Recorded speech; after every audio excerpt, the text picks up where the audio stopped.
Madame, Monsieur, bienvenue. Merci de choisir la télé utile Business 24 Africa pour vous informer. Le Mali, le Burkina Faso et le Niger ont annoncé le 6 juillet 2024 la création de la Confédération des États du Sahel et leur retrait de la Communauté des États de l'Afrique de l'Ouest, CEDEAO. Une situation qui inquiète l'Union des ressortissants des États membres de la CEDEAO résidant en Côte d'Ivoire, l'UREM-CEDEAO.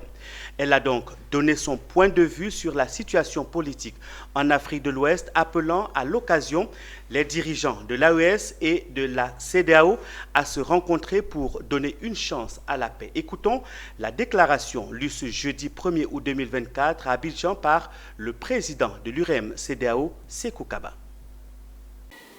L'UREM-CEDEAO, soucieuse d'éventuelles conséquences socio-économiques sur nos populations, demande des engagements fermes de part et d'autre à l'assouplissement des différentes décisions, tout en tenant compte des acquis obtenus depuis près de 50 ans de l'existence de notre organisation commune.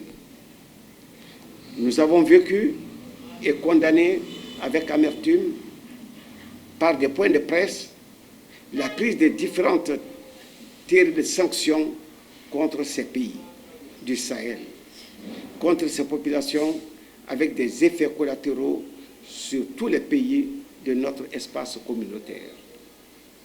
L'UREM-CEDEAO, engagé pour la paix, l'intégration des peuples, la cohésion sociale et la défense des intérêts de la population, ne saurait assister pacifiquement à l'éclatement, à la division de l'Afrique, la souffrance de la population et l'aggravation de la pauvreté sans rien dire.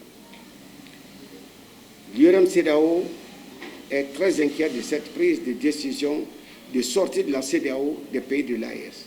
Souhaite rapidement une rencontre avec les dirigeants de la Confédération du Sahel et ceux de la CEDEAO pour trouver maintenant et tout de suite des solutions.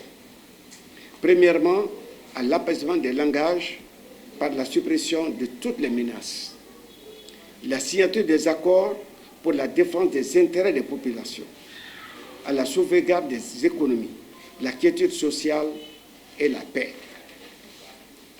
Des rencontres au plus haut niveau des différents dirigeants de la Confédération de l'AES et de la CEDEAO, avec l'implication absolue de la population, qui est totalement oubliée dans toutes les prises de décision. Or, c'est elle la victime.